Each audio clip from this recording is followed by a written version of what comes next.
Well, welcome to the interview. Thank you for joining me today and for your time.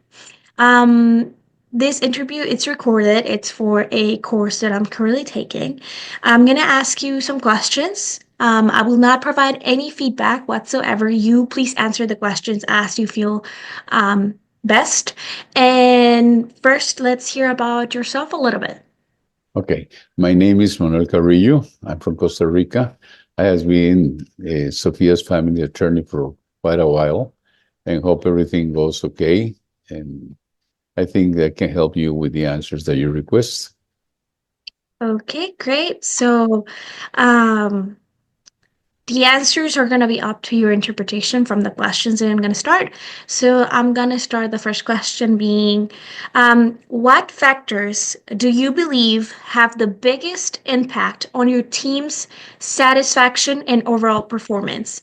These team's experiences can come from any angle, from any point in your life, present or past.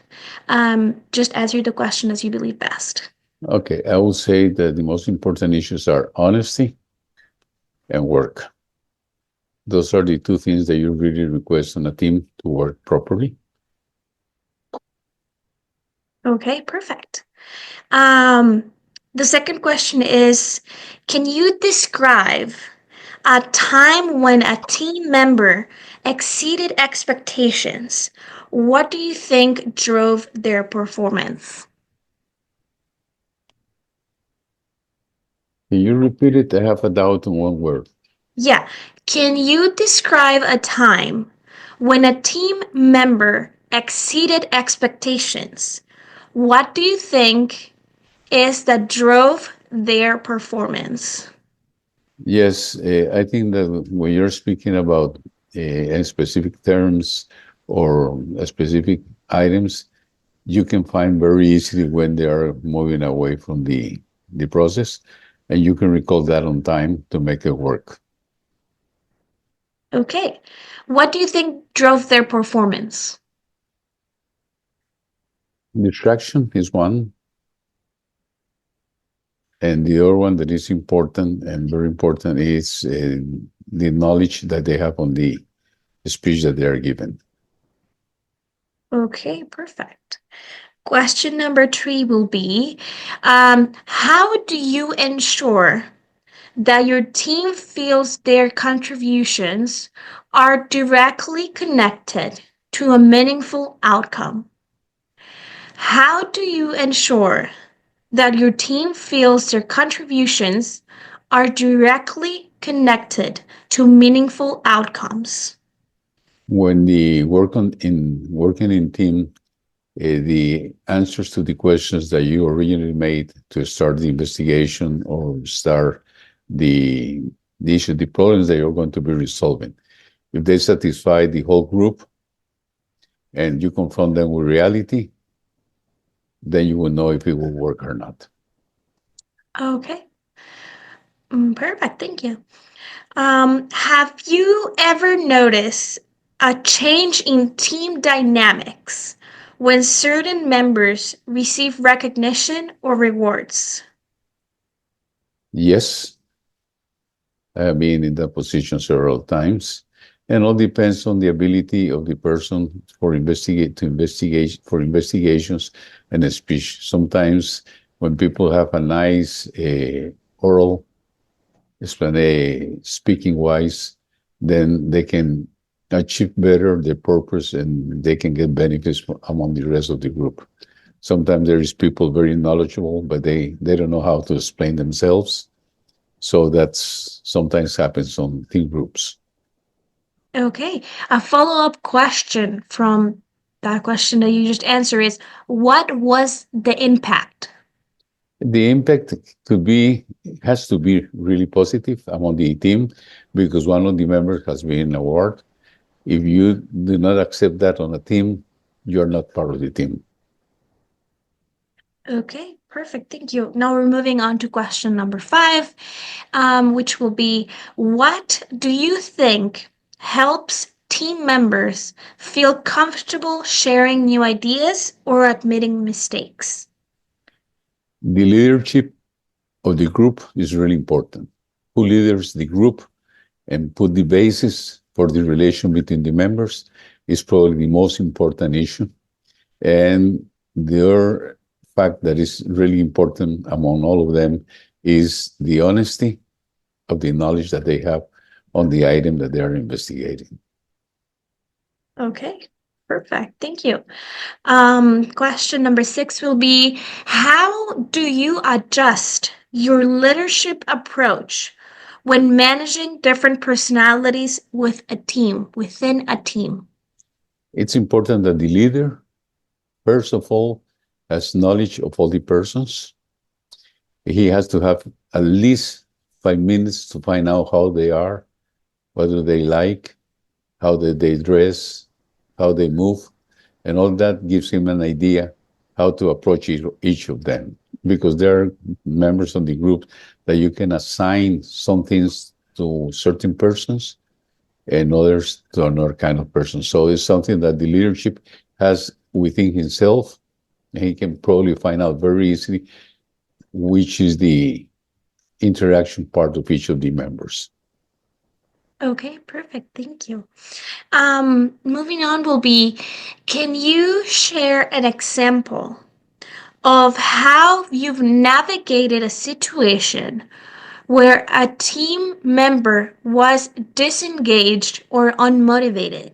Yes, I have several of them when I'm preparing a trial, and we have a team in the office, probably 5 or 6 members on the team, and one says, "No, I do not agree with the position you're taking because A, Y, and Z." Then he exposed all his nature, and we all listen. And if he's right, we change our direction. If he's not right, we try to convince him why he's not right.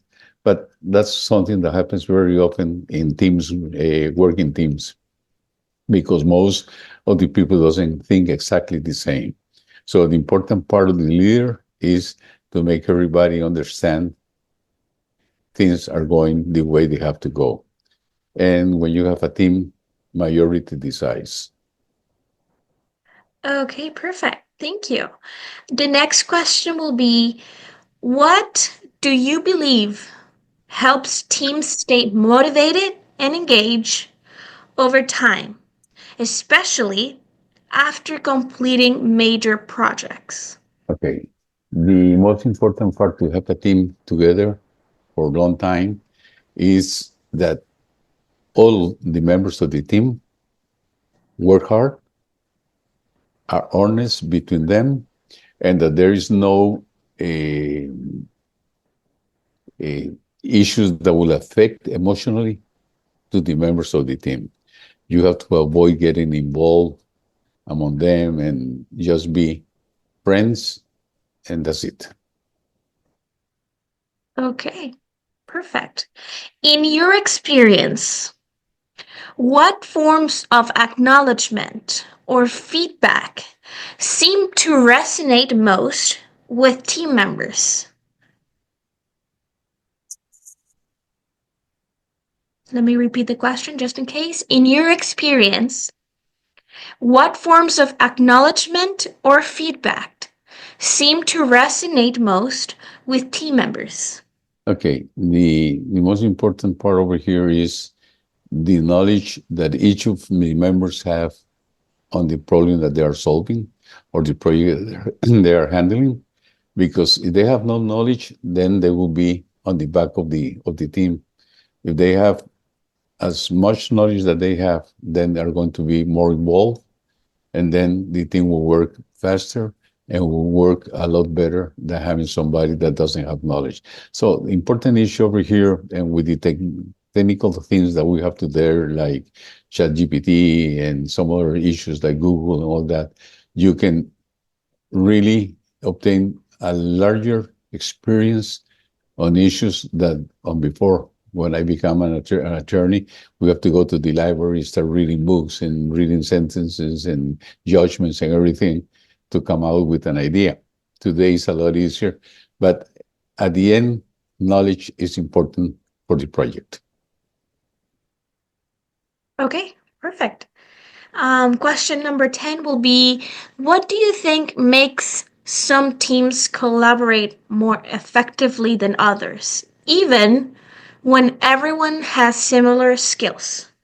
Eh, Honesty, I would say, collaboration between the members, and there's a very important issue is that the competition between the members of the team has to be an honest and clear competition. It's not a competition to make damage, it's a competition to construct. So if everybody's construction, then it's going to be really, really acceptable, the team. Okay, perfect.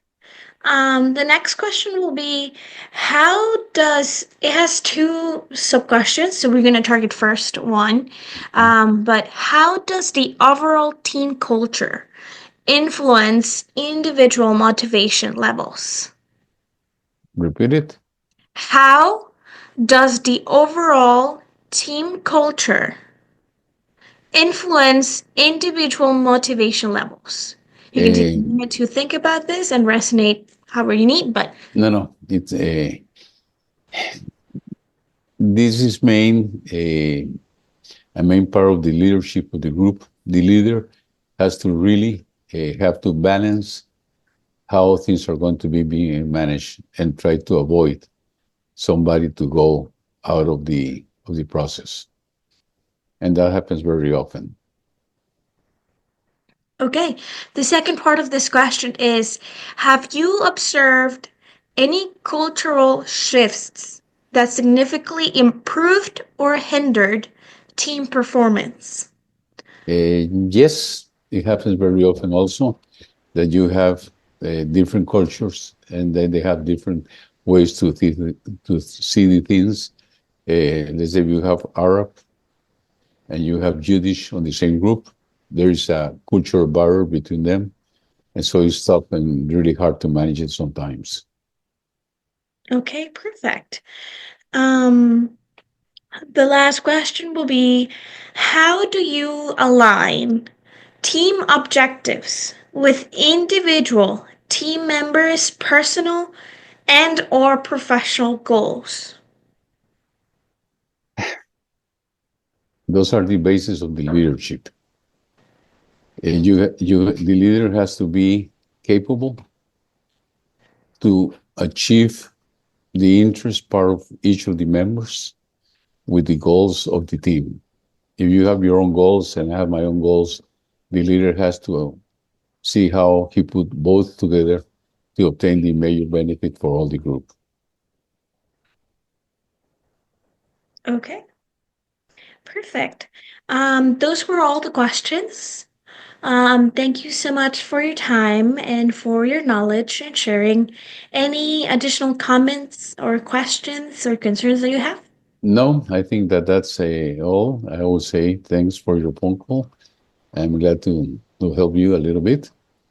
And if you have any further questions or clarification of any of the answers, you can call me back and it will be more than pleasure. Okay, perfect. Thank you for Okay? your time and your knowledge. We'll be in contact so I can give you a copy of the recording. But have a great day, night, Okay, time. no problem. Great. Okay, bye Okay. bye.